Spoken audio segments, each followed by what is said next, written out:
Hey, what's up, everybody? Zen here with another episode of Closed One. This is the Sales Training for Beginners series.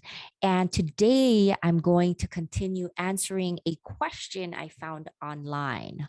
Are sales jobs worth it?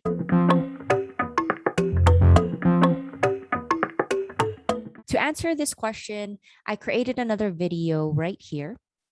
And this is my 3 tips to help you close $260,000 without a 9 to 5 full-time job. But today I want to take it way back. What we gonna do right here is go back. And I want to share with you my experience Way back. as a sales Back into time. person who first landed her first sales job at Yelp.com.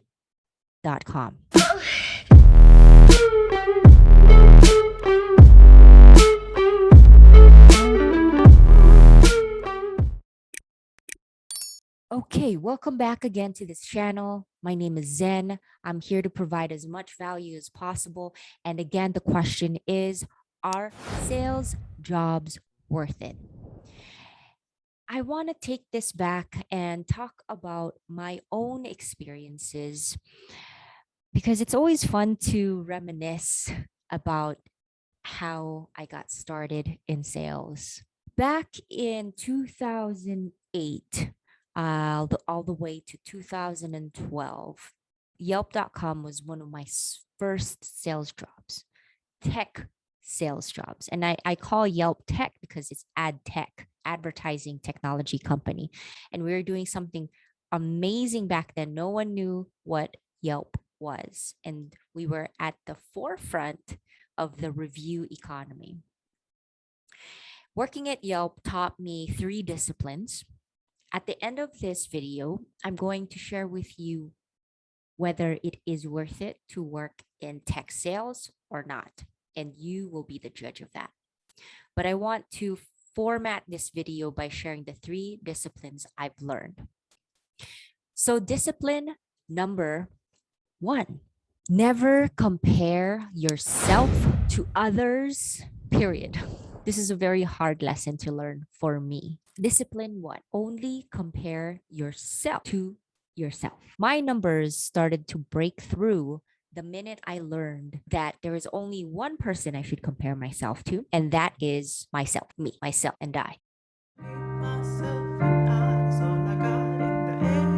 Okay, me, myself, and I. And at first, my first month at Yelp, I closed $5,000. And then the second month, 0, third month, 0. And then my fourth month, $30,000. And then it just kept going up. $40,000, $50,000, $60,000, $70,000, $80,000, $90,000. What did that mean? It means that when you compare yourself to beating your own number, you're going to beat your own numbers. You're not thinking about anybody else because you have a playbook right in front of you. I made 100 calls every day, and that resulted in $30,000. If I make 150 calls every day, that results in $40,000. When you get to a threshold of 150 calls, the next question becomes, out of 150 calls, I want to optimize the number of meetings I want to convert from that 150 calls. And so at first it would only be 20 meetings per month. And eventually, out of 200 calls, I learned how to get to 45 meetings per month. The more tailored demonstrations I had, then the better I got at overcoming objections, and the better I got at talking to people and understanding what truly matters to them. So lesson here is compare yourself to yourself, no one else. Discipline number 2, focus, hyper focus on breaking your own records. And I talked about this in lesson number 1. Don't compare yourself to others. And now that you are internalizing, now that you are self-reflecting on your own performances, only look at your performance and try to break it marginally every single month. If I had 40 meetings this month, and out of 40 meetings, I only closed 1, what does that tell you? It means that I need to get better at closing ratio. It means that I need to get better at overcoming objection. It means that I need to get better at qualifying my leads. Perhaps the people that I was talking to were not disqualified. So now you're honing in on the exact reasons on why people don't show up.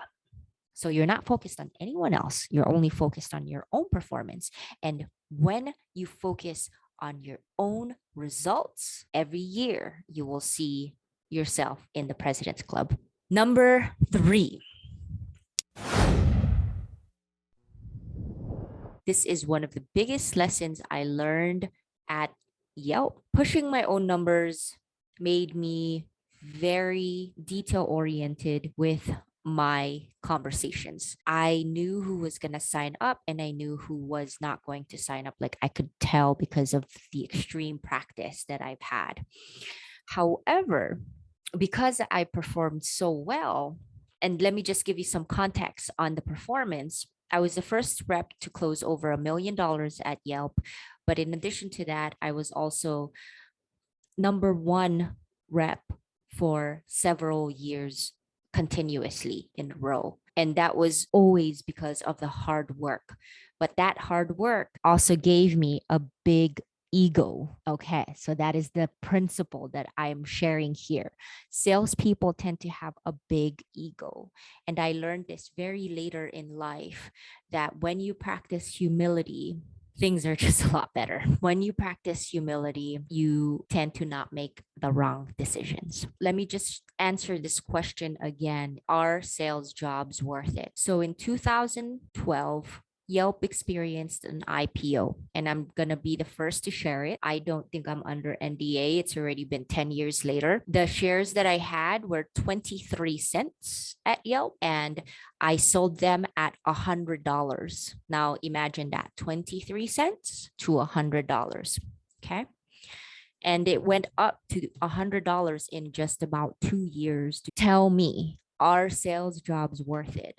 But that monetary value or that equity value is just one piece of the puzzle, because the foundation and the sales training that I got, the ability to accept rejection and to turn rejections into games, that gave me such a strong foundation that I can apply it in the future. And now I can build my own business around sales. And so you tell me, are sales jobs worth it? I hope you enjoyed that short story. And I hope you got a little bit of value.